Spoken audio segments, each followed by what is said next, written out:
we talk about the cinematic documentary look. My name is Marco Bagnoli, I'm a cinematographer from Germany, and in this video we talk about how we can get easy access in a fast-paced scenario, how you can get cool looks with a small lighting setup and just you and your camera. After watching this video you should be able to shoot something like this. This is the first shot we're looking at, and this is an Asus commercial, so the budget here is a lot higher.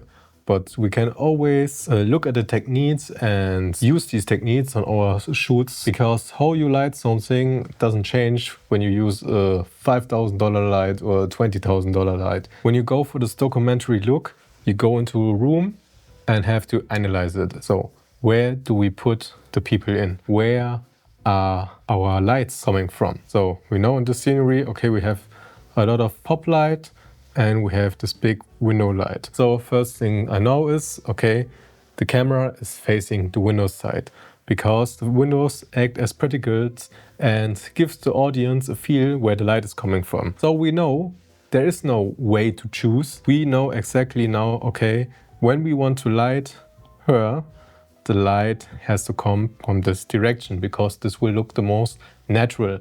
And when you want to make something look documentary, you have to make it look natural with a little bit of extra touch to get a cinematic look. So we know, okay, this is the corner, we have this huge top light, the ceiling lights, and we try to overshoot them, because these lights are 99 time of the day or bad quality, have green tint and give the whole scenery a bad look. So as you can see, this is really bright studio, so these lights probably do nothing. So when it's at daytime, so we just use them as a nice extra highlight in the scenery to make the image look more alive, because nothing looks more dead than a scenery when there would be no window and no top lights.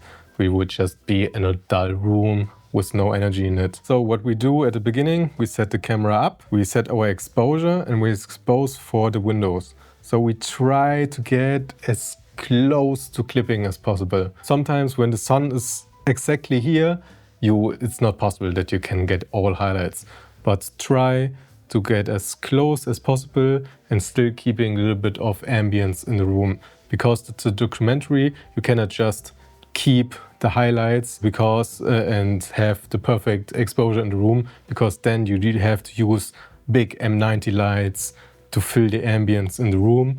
But that's not how we want to do it today. We just want a nice small crew. So we would go for close before clipping. Now put our actor in here, and the first thing you will notice is it will still look flat, because we don't have light control. The light from here is bouncing across the whole studio and we get a flat look. So we countered it. It's pretty easy. You would flag the whole side of the room with negative fill. So the light cannot bounce forward and back and around, and you have a little bit more light control. If you don't have the crew for a lot of big T-bars, just use a floppy. The floppy is just, you can put it on a C-stand, something like this, big black piece of material, where you can open it to make it even larger and try to put it as close as possible to your actor. It will reduce the bounce from the room, and you get a little bit of contrast in this person. So next thing is put your light that you have. This could be anything, F22, 600D with light dome. Bigger is most of the time better, but it's not faster. So in a scenario like this, probably larger carpet lights would my way to go, because it's a lot flatter. Something like a Godox 600R or B or something like this. Because with 600D and Lightung, it's pretty big, and it really depends on the room you have. And these kind of lights you can put really close, really tight walls without losing and add softness and quality. Another thing a lot of these commercials have in common is haze. Haze makes everything more dreamy, more alive. It gets a little bit more just this atmosphere, because this room and shot would look really empty, contrasty and dull. But with this haze we get a little bit of blue tint across the whole image, and it will counter our warmer skin tones, so we get a little bit of color contrast. And also the color grading for a lot of these videos is a more flatter look and a lot of grain. I mean, this is a screenshot and you still can see in the compression how much grain this shot has. Because grain makes everything look more alive, and in an ASICS commercial where a lot of movement is involved and it should feel like real life, grain is a nice tool to use. So when you look now at this image, there should be something you will notice. The light is exactly the same and you would also do it exactly the same.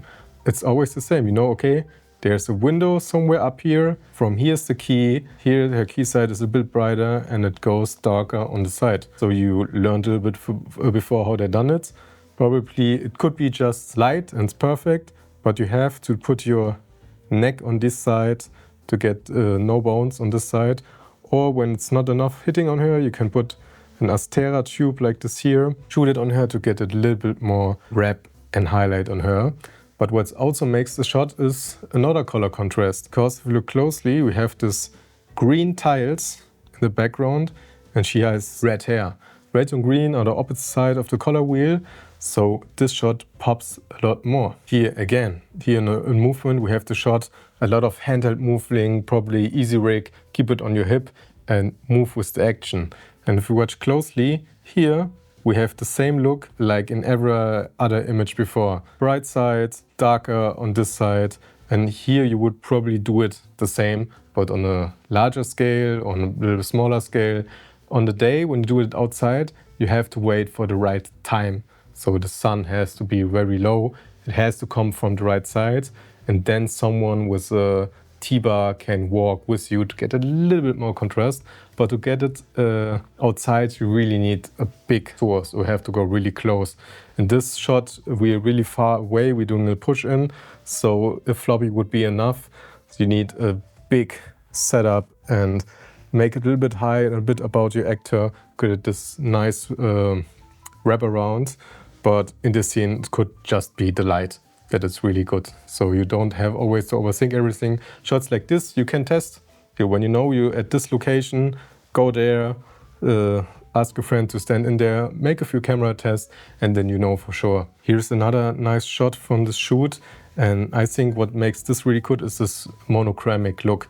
We just have these warm tones, brownish tones, very little saturation. All these commercials nowadays have not that much saturation. If you look at the vectorscope, you only would have a little circle because the saturation is so low. And here's the same thing. They had gone for a more silhouette look here, but we have actually pretty decent exposure on her for keeping that highlights in the background. But like I said a few times before, always try to keep your highlights. It's not bad when your character is more dark than the rest of the image. Most of the time, this is the look you want.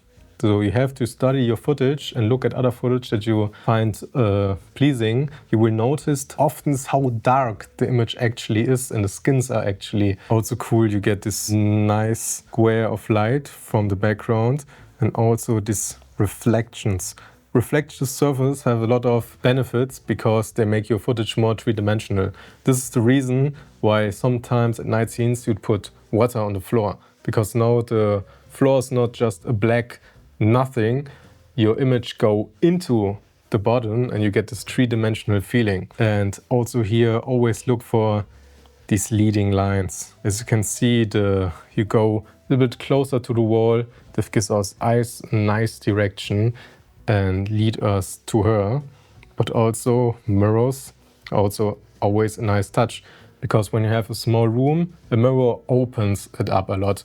For your interior design at home, if you have a really small room or your living room doesn't seem as large, try a mirror. It really helps open up the scenery. So if you enjoyed the video, I really would appreciate a subscription from you. My name is Marco Bagnoli and we'll see you next time.